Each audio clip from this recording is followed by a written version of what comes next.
This video is sponsored by A3 Bhosle Collection near Tourist Lodge, Baswakali. उससे दरियाफ़्त किया कि क्या हुआ और आपने मुझे बताया कि आपने फ़ौरन पुलिस के आला अहदेदारों से बातचीत भी की।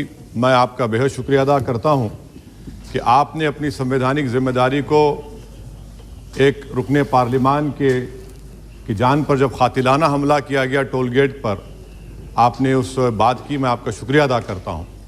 स्पीकर साहब, मैं मुख्तसर से यहाँ पर ये बात कहना चाहूँगा कि मुख्तलिफ़ सियासी पार्टियाँ मुख्तलिफ़ प्रदेश में इक़्तिदार पर हैं। ये बात आप तमाम को मैं गोशगुजार कर रहा हूँ कि आखिर ये कौन लोग हैं जो गोली पर भरोसा करते हैं, बैलेट पर नहीं करते।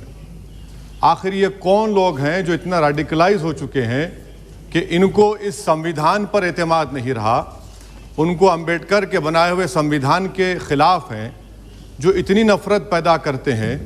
आखिर ये कौन लोग हैं? मैं इसको सियासी गुफ्तगू नहीं करूँगा, ये सब के लिए छोड़ रहा हूँ, क्योंकि जहाँ तक मुझे मालूम कि मैं 2 मरतबा का विधायक हूँ, 4 मरतबा का सांसद हूँ, और अगर इस तरह से अगर राजनीति आगे बढ़ेगी कि टोल गेट पर गाड़ी रुकती है और 4 राउंड गोलियाँ चलाई जाती हैं, आखिर इन नौजवानों को ये कैसे रेडिकलाइज हुए? और मैं सरकार से पूछना चाहता हूं कि क्या उन्होंने ये रेडिकलाइजेशन सैयद कुतुब की किताब पढ़कर रेडिकलाइज हुए, अब्दुल्ला अज़ाम की किताब पढ़कर रेडिकलाइज हुए, या अयमन अल ज़ोहरी की किताब पढ़कर रेडिकलाइज हुए? इसीलिए मैंने सरकार से 2015 में कहा था कि इंटरनल सिक्योरिटी डिपार्टमेंट MHA में, उसमें तमाम मज़ाहिब के लोगों का एक काउंटर रेडिकल सेल बनाइए। आप तीनों पड़ जाएंगे।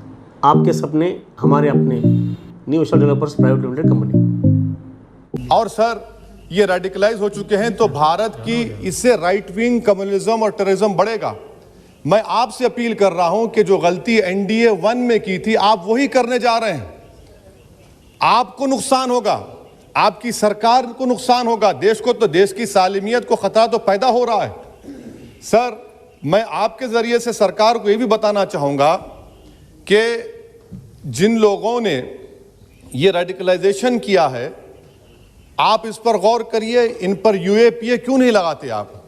अगर कोई स्पीच देता है, अगर कोई फेसबुक पर किसी क्रिकेट मैच पर किसी टीम की तायीद करता है तो UAPA लगता है। एक सिटिंग MP के ऊपर UAPA नहीं लगेगा सर। मैं सरकार पर छोड़ता हूं। सर, चौथी बात यह है कि रेडिकलाइजेशन की जब बात होती है, हमने यहां पर एक कांग्रेस के बड़े नेता से सुना कि 2 भारत हैं दौलत के एतबार से। नहीं सर, भारत की दौलत मोहब्बत है। भारत की दौलत पैसों की दौलत नहीं है, भारत की दौलत मोहब्बत है।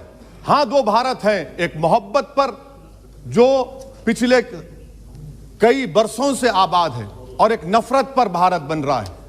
तो क्या आप दौलत की भारत की मिसाल देंगे या मोहब्बत की भारत की मिसाल देंगे? अगर मोहब्बत की भारत की मिसाल देंगे तो उसमें आपको मेरी जबान को रोकने के लिए गोली चलाने की जरूरत नहीं है। इस 2 भारत को समझने की जरूरत है। सर, खत्म सर, मुझे खत्म सर सुनिए सर, मैंने करीब से 6 फीट से गोलियां देखी, मुझे बोलने दीजिए सर। हो सकता है कि कल दिन ना देखूं मैं। अगर मैं यहां पर नहीं बोलूंगा तो कहां बोलूंगा सर? आप मुझे प्लीज बोलने दीजिए। सर, मैं आपसे गुजारिश यह करना चाहूंगा कि आप हरिद्वार में, रायपुर में और इलाहाबाद प्रयागराज में मेरे बारे में क्या कहा गया? आपके नायबी की रिपोर्ट है ना, आप क्यों छुपा रहे उसको? देखिए, मैं मौत से नहीं डरने वाला हूं, हम सबको जाना है इस दुनिया से। बल्कि मैंने कह दिया कि मैं इस वतन में पैदा हुआ, मेरी मां की कोख से तो जमीन पर लिटाया गया। जब मेरी आंख बंद हो जाएगी तो इंशाल्लाह औरंगाबाद की जमीन मुझे दफनाया जाएगा। मगर मैं आपसे अपील करना चाह रहा हूं सरकार से सर, कि जो कुछ बातें की गई हैं उसको देखिए। मैं Z कैटेगरी सिक्योरिटी नहीं चाहिए मुझे, मैं हरगिज नहीं चाहिए मुझे। मैं 94 से पॉलिटिक्स में हूं। मैं आजाद जिंदगी गुजारना चाहता हूं। मैं घुटन के साथ जिंदा नहीं रह सकता इस दुनिया में। मुझे जिंदा रहना है तो अपनी आवाज उठाना है, मुझे जिंदा रहना है तो सरकार किसी के उनके खिलाफ बोलना है, और अगर गोली लगती है तो मुझे कबूल है, मगर मैं घुटन की जिंदगी नहीं गुजार सकता सर। मेरा मानना यह है कि संविधान में अगर देश के गरीबों को, मजलूमों को, अल्पसंख्यक समाज को सिक्योरिटी मिलेगा तो मुझे मिलेगी। सर, आपकी चिंता हमें है ना सर, मैं इसलिए सिक्योरिटी दे रहे हैं। सर, आपको नहीं सर, देश के गरीब बचेंगे तो मैं बचूंगा। ओवैसी की जान इखलाक पीलू से बढ़कर नहीं है सर।